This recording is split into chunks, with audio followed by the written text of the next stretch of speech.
special guest with us. We've got Max Cohen, who is from our communications department here at the College of Design. So if you ever see what's on Instagram, updates to the website, podcast stuff, that would be Max. And I'm looking to my side because he's literally right beside me. So Max is going to cover some information with you guys about how best to go about photographing your work. And he's going to talk to you about, you can use your cell phone to take photos of your work. So he's going to approach it from that standpoint. And he's also going to talk to you about some of the materials you might have in your box or that you've got gathered for this program that you can use, or also some materials you might have around your house that can help you. So I'm going to slide my laptop to my left and let Max take over. Hi. Thank you for having me. Oh, we're so happy to have you. I'm not much of a teacher, so forgive my stumbles, but I am very excited to be here. And the thing that I really want to accomplish with everybody here today is how to get good, clean shots of things that you create to add to your portfolio. They don't require expensive cameras. They don't require expensive lights. You can create something that's extremely presentable with just your phone and a few basic things. So I think with that, I'd like to get into my present. This is where we get into our presentation. This is where I do teaching things, apparently. And that's the PowerPoint button. As you can see, I'm a pro. Hit present right there. All right, so intro to photography with Max. So today, the big things that we're going to try to accomplish is understanding our light, what our environment is that we're shooting in, and the camera that we're using. So today, the big things that we're going to be doing are, this is more towards the last, but we're going to be building a mini studio in which we can photograph small items. We are going to learn how to light our subject and identify our light sources, and also the basics of how we're going to use our phone to capture and edit your photos. And the reason why we're using a phone today is because it is absolutely the most accessible camera to most people these days. However, for those who are using a more advanced camera like a DSLR or a rangefinder or any other thing, there are resources available to walk you through the mechanics of those cameras. But today, Android, iPhone, whatever goes in your pocket. So today, the thing that we are going to be doing for our studio, those are the big material asks. It could be 2 pieces of foam core, some tape, or some tacks, and we'll go through this, and a large white sheet of craft paper. Of course, we'll be using your phone. So when we say mini studio, what do we mean? It is very much by definition a tabletop studio. So it does not have to be complicated. I know there are a lot of professional photographers out there who will try to say, you absolutely need this thing that will cost you $10,000 and a family member. But really, you can spend less than $20 and get everything you need for this setup. So what we're looking at is, if you don't have a wall that you can tape a large sheet of paper to, you'd have 2 pieces of foam board. Actually, you know what? We're going to be walking through this later, so I might move a little bit further past this. I won't spend too much time on this now, but in short, this is what we're building. Here's the difference. This is why we need a sheet of paper. You will see again later. But understanding light, I think if you're gonna be getting good, clean shots of whatever you're doing, you need to understand what your light sources are and what types of light there are. So different light sources, obviously, depending on what you're doing, play a variety of roles. And there are 2 types of light that we want to be aware of. And that is your ambient light and your controlled light. And now, what are those? So ambient light refers to the light that shows up in everyday life. It could be the sun, street lamps if you're outside at night, the interior lights of a room, the overhead lights, anything that you are not directly controlling, moving, or modifying would be referred to as ambient light. Controlled light, as you might have guessed, is the opposite. So controlled light refers only to the light that you intentionally bring into your image. So that would be things like studio lights, which is like what you see pictured, LED lamps. It could be different light panels, your camera flash, even a lamp. Like if you have a light bulb with a clasp on it and you bring that in and you're moving it around, that would be considered a controlled light. So when you're taking a photo, it doesn't have to be one or the other. You can combine the two. You can use a flash on a cloudy day.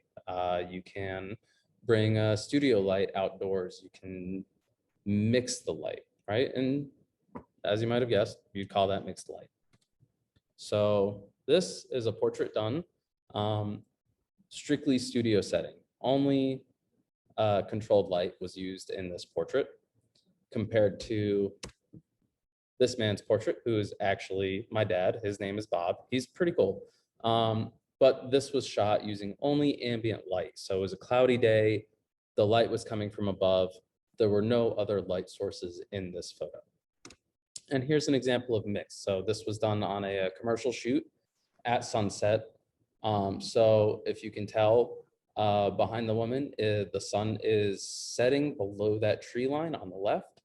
And in front of her, to her left, or to our left rather, there was one light on a stand that was flashed. So that's an example of a mixed lighting situation. So the two big things, once you've identified what kind of light you're using, there are different things that you can do with that light. You can block it, you can diffuse it, and you can direct it. So the two big lighting factors that we're talking about today are light diffusion and light direction. We want to know, when we look at a photo, where the light is coming from and if there's anything affecting our light. So here is what I mean by light diffusion. So diffusion measures how hard or soft light hits your subject. So as you can see in the example to the right, in the notifications that I don't know about, you can see in the sample to the right how one direct light hitting a subject creates those harsh shadows. So it creates hard lines. This is really useful for showing light direction and showing, depending on what you're doing, sort of an edge of drama or even highlighting certain details. Below that, you can see a similar pattern with light being diffused. And diffusion can be accomplished by that gray block that is diffusing the apple in that illustration. That could be a piece of wax paper, that could be a bed sheet, that could be a curtain. It can be anything that softens that light and creates a very like subtle, still has some direction.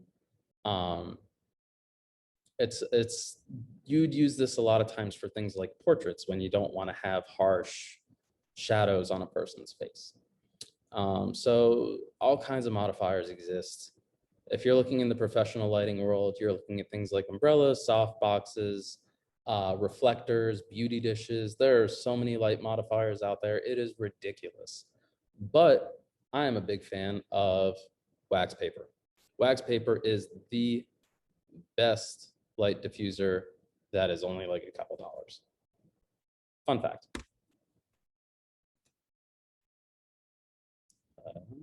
There we go. So here's a few more types of light modifiers. Even clouds would be considered light modifiers because it diffuses the light from the sun.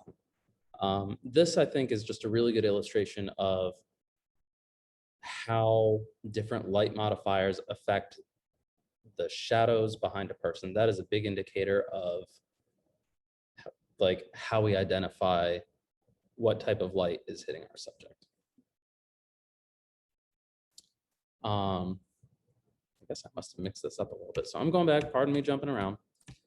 So going back to light direction. There are a few lights that we want to keep in mind when we're photographing a subject.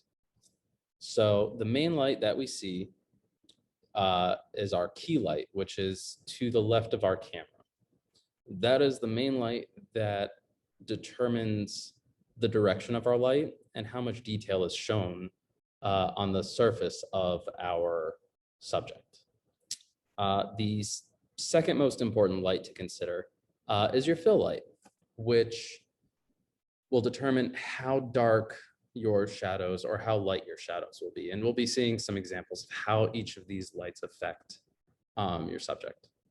There is your background light, which lights your background, which shows so the background light is what illuminates the environment behind a subject. The backlight or rim light is light that is shown behind your subject, which adds definition and separation from the background. And I'll show you what all of these different things mean in just a second. So we go through all our examples again, yay, yay. Key light. So in this portrait, the key light or the main light is the thing that's providing a sense of direction here. So you can see how it highlights certain parts of your subject, meaning on this gentleman, it would be part of his face, his neck, his arms, his shirt, some of the detail in his hat, that fun little tassel-y thing that's draped around his shoulder. The key light is the thing that's bringing all of that out. And in this case, he's standing next to a window. So your window is your key light. So in this set of portraits, this is a determination of the effect of a fill light. So as I said before, the fill light fills in shadows generated by your key light. So from left to right, on the left, you would see there is no fill light being used on the subject, meaning the shadows are very stark. This is what you would consider a high contrast photo. And then as you progressively go to the right, you will see the fill light is doing what it says. It's filling in those shadows. You can adjust that as much as you like, and that'll determine the overall contrast of your subject. So backlight or rim light, that is the light that helps separate your subject from the background, right? So on this gentleman, if you see the image on the left, only the rim light is being shown. It shows that there's something there, but also it isn't providing any of the definition on the subject surface like the key light or the fill light would. So you can see the difference between what the rim light is doing, what the key light is doing, and then on the very far right, a combination of the key light and the rim light. And the rim light is extremely important to highlight that greater dynamic, that real definition that separates what you're photographing from its background. And then background light. So background light is a really good tool to use for creating an environment, to highlight parts of the environment and how the subject is working in your environment. So in this example, what we're seeing is gentleman sewing, but in this example, the background light is falling on the blue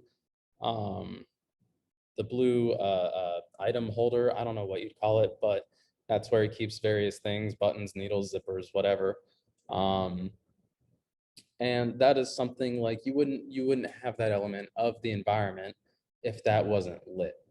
So here, the key light. There's a light coming in from our right-hand side, which is illuminating his face, providing direction on the subject. We have a rim light, which would be that lamp that's sort of hanging over his head, providing that little element of separation. And then we have a background light, which is providing context to an image, if you would. So here's an example of a seamless backdrop like we saw earlier in the presentation, but this is just with controlled light. However, today we are going to create a seamless backdrop and a mini studio, if you would, with using just ambient light. So you don't have to make any investments in any lights today. Here are some extra resources that we'll be going over, but I'm jumping around a lot, guys. Geez, I am so sorry. All right, so our mini studio. So our goal today is to create a space, and I'm thinking that you will also be doing this in future lessons. Is that right? Mm-hmm. Very cool. So use this as a guide to help figure out where in your space you're going to be taking your picture, how you'll be setting it up. Depending on your location, materials might change a little bit, but this is all just DIY. So it's not complicated and it is not expensive, which is not expensive. I love not expensive. So what we're going to do is we are going to get our materials ready. We're going to figure out where we're going to take our picture. And then we are going to have a little sample portfolio piece, and we are going to show how effective just a large piece of paper, some tape, and a couple of binder clips can get you on the road to building a dynamite portfolio. So I think now is the time where I have to go this way.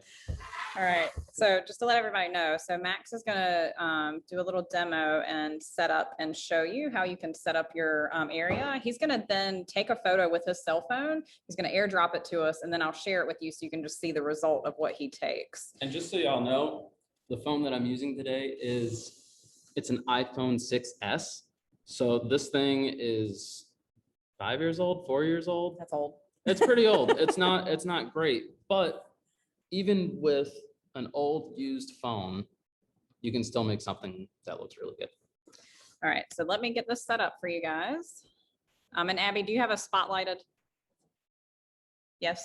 Yes. Okay, perfect. All right. Hello. Welcome to our studio. So, everybody can hear me okay? This is what we're working with today. And I will show you the extent of our materials. We have one small piece of foam core. It's about the size of my torso, not that big. We have one medium-sized sheet of craft paper. We have a table, and we have a wall. So the main takeaway here is we need a table and a wall.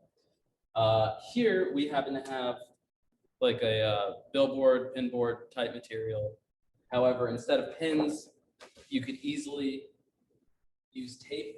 Masking tape does great on the wall. But just for my purposes today, because masking tape doesn't work that well on pinboard, we're going to use thumbtacks. So one of the key things that we want to make sure is that we have what's called a seamless backdrop. And what that means is we don't want to show the line that appears in a corner of between a table and a wall. So I'm going to set up my poster board, my craft paper, so that the corner would be located, the corner between the table and the wall would be located somewhere like a little bit close to halfway from here. But it's extremely easy to find out what works best for you. And of course, you can adjust based on the results that you end up getting. One thing that I forgot to mention is that there is a large window here. to my right, which is facing southwest. Not sure how relevant that is, but what's happening is it is not direct sunlight. It is what you would consider diffused light because the sun is not shining directly through the window and creating harsh shadows. And that's what I would recommend for you for taking a photo of any product or any sample or any model that you create, is that it is diffused light, not direct light. Item number 2, we have our little poster board and we have 2 small binder clips. Now these binder clips, they could be clothespins too. Essentially, the point of the story here is we are adding these to the bottom of our foam core. And our goal is to have our foam core be able to stand up on its own, so we're not holding it. This is another version of what we would consider a light modifier or a bounce card. So one cool thing about all the things that are brightly lit and sitting around your home is that you can bounce light and make certain items brighter, and essentially it will act as fill light, as we discussed before, to our window, which would be the key light. So Abby has graciously made us some sample portfolio pieces. Now, figuring out which one I want to take a picture of, I am a big fan of this box. So today I'm photographing the box. I want to position it about, I want to make sure that it's not in the corner right up against the back side of this. What we want to do is we want to bring it forward just a little bit, because what that's going to do is when our phone focuses on our subject, because of technical reasons, the background will get blurred. It's considered, that's called depth of field. That's for another day. But it blurs out some of the details in the background and enhances your subject by creating a little bit more contrast and a little bit more dimension. So we have our subject here, let's say. I'm trying to look at how it looks in the camera, but so we have the key light coming in, hitting this side. And then as you can see, once I bring, that's a little bit more indicative of what we're going to see. Once I bring this in, you'll see it'll fill in some of that. So this is a great example of how fill light works to kind of get rid of that harsh shadow. So what we want to do is, okay, our lighting is set. Our product is here. We're ready to take a picture, right? So camera, phone, old phone. Most phones go autocorrect, so I like to hold, this is a little weird, but I like to hold it upside down between these fingers, my index finger and my pinky, and then use my thumb to take a picture. Upside down, it's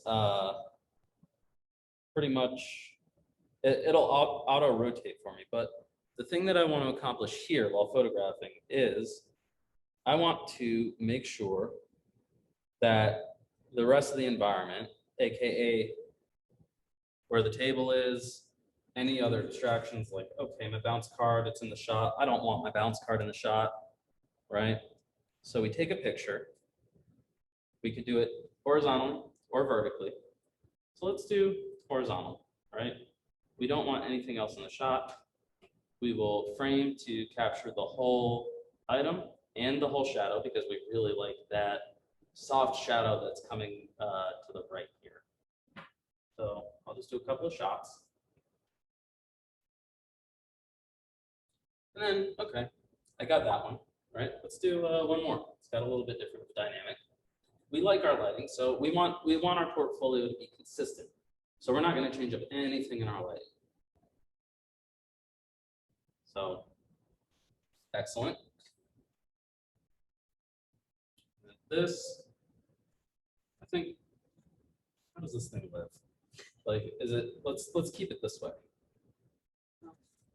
No, I can't. That's blocking light.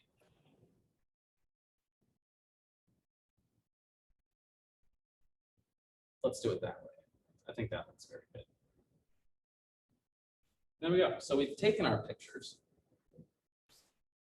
And so I am now going to airdrop these to show you kind of what we got from our little photo session from taking pictures of our portfolio pieces. So airdrop. Oh goodness, what happened? Accept. Open in photos, same time? Open in photos. Okay.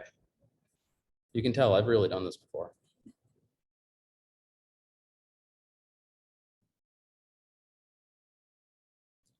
I don't use a whole lot of airdrop, but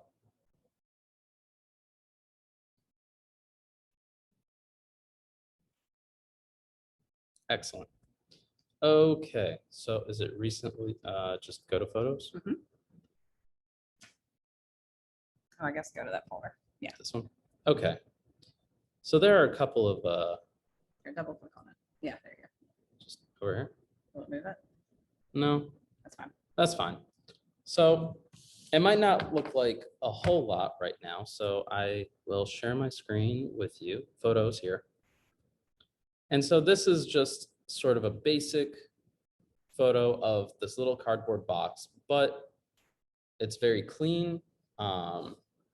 There are a couple of things that if we were going to bring this into editing that I would recommend, but if you have either a model that you made for architecture or something that you made like a product or industrial design, this is a great way to present that work without anything distracting from the work that you've done. So here are a couple of examples of, I guess, let's do it that way. Hey, there it is. So here is the item number 2. And here's the other one. So as you can tell, this is what you would consider standard for even things like e-commerce if you're trying to sell something. For something, if you wanted to see with a little bit more color, here is a picture I took of Elmer's school glue, not school glue. My tongue is. You're good. But yeah, so really quickly, really easily, really simply, by identifying where your light is coming from, by, there we are. Yeah, so by identifying where your light is coming from, what is your key light, what is your fill light, is it diffused, is it harsh? All these different things come together to create something that is, in the end, very simple. Now, I will end on one note. Now, when you are done taking your photo, you are going to probably want to help boost some things, right? Because not all phones are created equal. A lot of times, what we would consider a raw photo, which is straight out of the camera, no editing, it needs some help. So a couple of resources that I put in here. So first, for those who will be working with cameras that are not phones, I've attached a basic exposure guide on covering the basics of exposure, camera function, and other fundamentals using a dedicated camera. If you are using your phone, one app that I discovered that is completely free, it is developed by Google. It has no ads and it does not ask for any like email addresses or anything like that, so you won't be getting spammed by them. It is an app called Snapseed. And with Snapseed, I've discovered that you can make some very basic corrections to exposure, color, white balance, all kinds of things. I really recommend after you take your photo with your little mini studio, download this app and play around with it. Like there are a lot of options in there. I think it's a great way to experiment and learn what different edits do in a dedicated photo editing space. And that's all I have today. And thanks for sitting and listening to me ramble on about how to make a photo studio out of paper and foam core. And I had a lot of fun, and I hope you did too.